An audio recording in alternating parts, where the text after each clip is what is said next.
Hello again, and here we are, and we are finally made it. Habit number 7, and we can still hear Stephen Covey rolling in his grave, I guess. But anyway, we've made it. So all of you that have been tracking along with the 7 habits, thank you very much, and thank you for all the comments. They've been very kind. So let's go straight into this one because time is precious for us all. So this one is quite an exciting one, and I have a story to tell on this one, and I believe so does Mike. And this one is entitled Sharpen the Saw, Sharpen the Saw. So I'm going to kick off, if I may, Mike, and tell us a story. Once upon a time. Are you sitting comfortably? So once upon a time, there was this competition. It's a competition that took place once a year, and the locals are very proud of it. And the competition simply was who could cut down more trees in a given time than the other person. And there was this young man, and he was unbeaten. He'd been unbeaten for many years, and he was, one of these really frisky young men, and the muscles everywhere that counts. And this particular year, this old guy decided that he was going to take him on, and everyone laughed in because they thought, "There's no way this old guy's going to win." So there they are. They're standing at the start line, and in front of them are all of these trees, and the guy is about to press his button, and they're going to go. So they count down 3, 2, 1, and off they go. The young man rushes into the trees, swinging his axe violently, and there's stuff going everywhere, and there's trees falling, and the crowd's going wild. Meanwhile, the old man immediately sits down, and he gets this old pummel stone out of his pocket, and he just starts doing this to the edge of his sword, of his blade. He just sits there for what seemed like an eternity.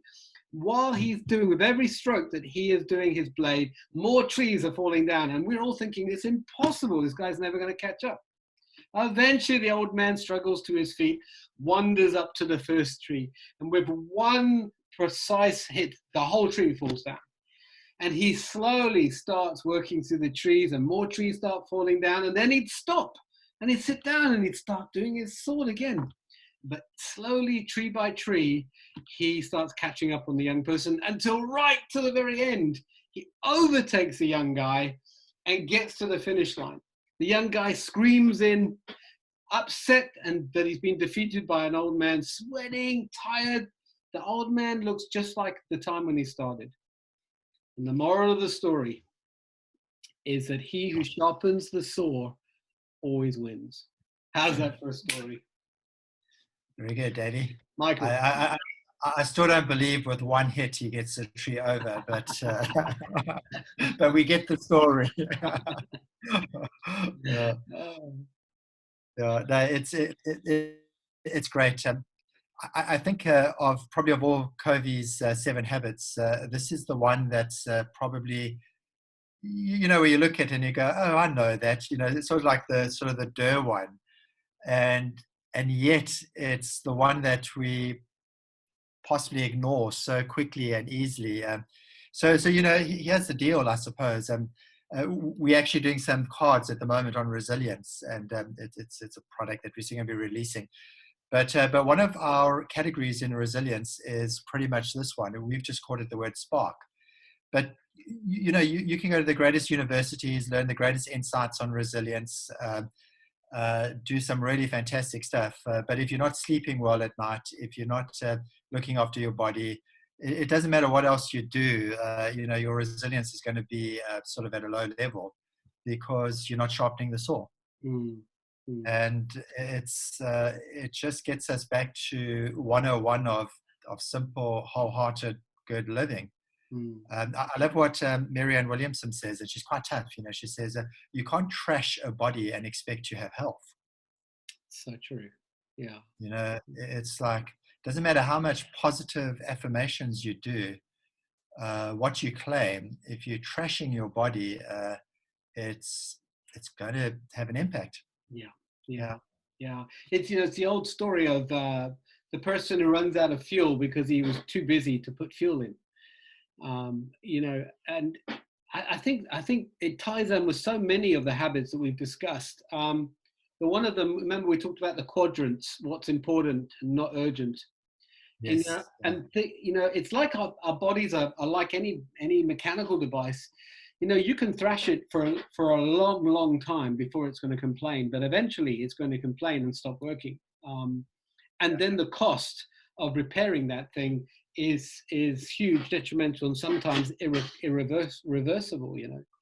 And I think one of the things that this lockdown situation has really helped us with is the ability to slow down and to Yeah. take stock of what really is important. What should I be doing and what shouldn't I be doing? The pace of life has certainly had to slow down, right? And I think evaluation has taken place on a lot of people. And I'll be very interested to see how much time people do give to work and to rest and to those other things that are life-giving. Certainly in my life, I've given a lot more time and focus to my music, and to these podcasts, for instance. And these are, for me, these are sword sharpening times. They bring rest to my body. They lower the cortisone levels. They keep us to an even keel. And I think these are healthy things that we've learned from this lockdown period. Yeah. Yeah. And if we go back to sort of ancient ways of living, and it's not ancient for many people, but we've spoken a little bit about it in a previous one, but there's some small things that we can do, like what's your 2 minutes in every hour. But then we get back to the whole principle of something like Sabbath, and just where you give yourself a day to really have a totally different rhythm. And whether something like Sabbath is informed by religious faith type of traditions or not, just the wisdom of that whole concept of a day off that's got a totally different rhythm, so that you can come back and do 6 days or 5 days or 4 days of hopefully really good work. I love. And then I love, Jesus teaches in the Bible this line when it turns to the Sabbath. He says that the Sabbath was made for man, not man for the Sabbath. Which what was happening, for those that may not know, what was happening was the religious people were just making the Sabbath another set of to-do lists that people had to obey. And yet Jesus came back and he was saying to them, no, the Sabbath is essential for you as humans to be able to restore and revitalize the energy that's needed. It's not a set of to-do lists. And the Sabbath for me isn't necessarily a day. It's a principle that we have to have in our lives. The principle of having. There was a guy called Rick Warren years ago. He said 10 minutes in every 10 minutes in every day, a day in every week, a week in every month, a week in every year. And he was just saying we've got to build these principles of rejuvenation into our lives, rest. Yeah. And you're doing it so that you can come back strong. So sometimes we think, well, I'm being lazy, but I think sharpen the sword. So if we go back to Covey, he does divide it quite beautifully into 4 quadrants, where he talks about it's sharpening the sword physically, emotionally, mentally, spiritually, and each of those are really important. And sometimes we're good in one area, but not necessarily great in another area. And so I suppose that's the beauty of a time period where it's actually a focus on the whole person. And that's why it's nice if you can have certain periods of your day or week or year where it's a totally different rhythm. So that it's nourishing not just your body, but every part of you.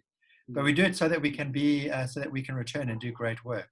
We have whatever we call it, Sabbath, or I've got a term which I call Tuscany, and maybe I'll get to that now. But we have these things so that we can be the great father, so that we can be the great manager, so that we can show up at work. It's not being lazy; it's being human, so that we can do some really good stuff. I love that. So, tell the Tuscany story, because I think that's pretty powerful. Yeah. So a couple of years ago, when I say a couple of years ago, sure, 12, 13 years ago, I was doing a 3-day workshop with an insurance group along the Vaal River, which is one of the bigger rivers in South Africa. And a friend of mine who was co-facilitating with me had brought along some DVDs, which he was just showing at during our breaks. And at the one break, he put on a clip or a DVD by Andrea Bocelli called "Under the Tuscan Skies." And I was just sitting there, and as I watched this opening scene from the DVD, you know, when insight is just coming, when something's happening, and you're just going, "Wow, this is amazing." I wish I had time, but we'll do it really quickly. The DVD starts with Bocelli, Andrea Bocelli, great Andrea Bocelli, in his tux in the back seat of a limo, nighttime, and you can see all the neon lights, and he's in the middle of London. But every now and again, when I say every now and again, every couple of seconds, the footage goes to an auditorium. And in the auditorium is a large group of people, predominantly 40 plus, an older audience. And you can see they're expectant, and they focus on a specific balding man who you can see is very, very excited about what's going to happen. Goes back to Bocelli, goes back to the audience. But eventually we have Bocelli at the side of the stage, and he's led onto the stage, and the audience absolutely erupts. And our boarding man is excited, huge anticipation. And Bocelli begins to sing. We skip 2 hours, he sings the last note, standing ovation, and our boarding man's got like tears in his eyes. This has obviously been a really, really great experience. Suddenly we see Bocelli back in the limo, and he's a little bit more relaxed, and he starts speaking in Italian, but the English subscripts say something like this. He says, "I've been blessed to have been on the most incredible stages in the world. But the more I perform, the more I know I need to return." Mm. And that's a beautiful word. So the more I do this, the more I know I need to return. And all of a sudden, we have Bocelli in Tuscany, and the first song shows clippings of him as a kid, and in modern day, where he's walking down a sand road, doesn't need to be led, as a child playing with a frog, playing with his father. And just beautiful scenes of a very, very different persona compared to the one on the stage. And then we have 10 songs of just Under the Tuscan Skies. And what really spoke to me about that video clip was all of us need a stage, and we need a Tuscany. And if I'm facilitating this with a group, I sometimes sort of lead them on a bit, but I would say, what's more important, the stage or Tuscany? And you can have quite a bit of conversations. People give their viewpoints. But the bottom line is, it's an unfair question. We need both. Because the stage, if we're on the right stage, now that's another topic. If we're on the right stage, the stage is a place of contribution. The stage is a place where I live my purpose. The stage is the place where I do good work, and hopefully I make bald men cry in a good way. But none of us can just, even if we're as talented as Bocelli, you can't just be on the stage day in and day out. You have to go to the place of recovery, which is Tuscany. The place where you can be yourself, the place where you don't need to be led, the place where your handicap's not a problem. Because all of us have got a handicap in some form or another.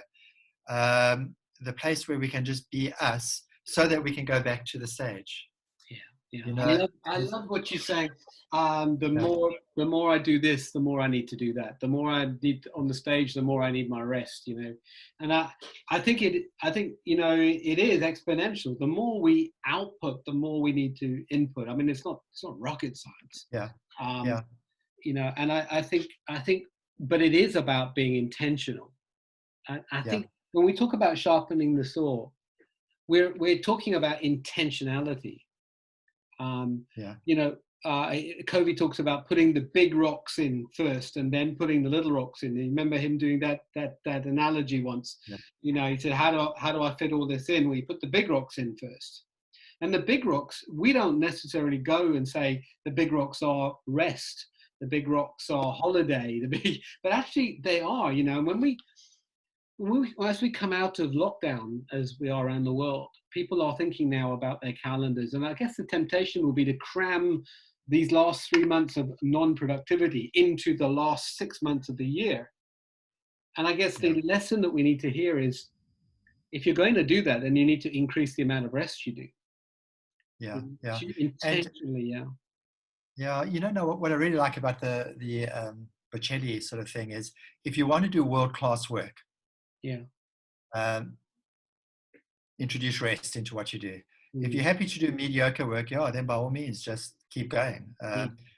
But I know it sounds quite hard, but it will eventually be mediocrity. I love what Brene Brown says, she says, when people get into my head, I seek to please, produce, perform, perfect. How good is that, eh? Um, and I think we live in a world where the way the world has sometimes got into our head is we've got to produce, we've got to consume, we just got to keep going. You know, Dave, you spoke quite a bit about it, that cortisol rush. And yeah, you know, maybe lockdown does teach us. I suppose the concern is for many of us in lockdown, you actually asked this question last week just when we were talking. You were saying you do worry that you might get out of lockdown and say, did I make use of the time to actually sharpen the saw? And I know you have, but you've been playing the piano and stuff like that. But you know, I think this habit is about challenging us to walk a different walk, dance a different dance, to this whole thing of just go. That's not fun. I love it. I love what you're saying. I think, you know, there seems to be two camps in the world. There's the guys that want to exit life and just find a campsite somewhere and just sit there and strum a guitar for the rest of the world. And for them, you know, that's all one should be doing. And then there's the other camp that, you know, just want to be producing all the time. And I love the fact that we need to marry both of these things together. You know? And it's not this or that, it's this and that. It's I guess we talked about synergy yesterday, didn't we? And I guess real synergy is when we can bring rest into our busyness. And find synergy. Wow. Yeah, it's essential, you know. And by the way, I'm talking quite hard, but the mirror, I look in the mirror and it's like, you need to apply these things. And you know, absolutely, because that's to say, when this thing gets into our head, and sometimes it's, you know, just this absolute survival mentality that we have. I must say, I've tried to make Saturday not sort of observing Sabbath like, say, a strict Orthodox Jewish person would, but I've certainly tried to make Saturday that day that must have a different rhythm. And you know, where it's not about learning more material, doing extra work. It's got to have a different rhythm, and it's such a nice experience when you're living that. You know? I love that. We've done the same at home because of the lockdown, and we're locked in these four walls. Is to have to make the weekend different from the week. It's a great discipline. You know, lie in bed a little longer, take things a little slower, do things differently, turn the computer off. You know, you know what I've done. I know not a lot of people have the luxury. I've got two computers, and one is my work computer, and the other one has no work access on it at all. You know, I've stripped away email and all of that stuff, so that there is two different worlds. You know, otherwise the temptation is to be always pulled in.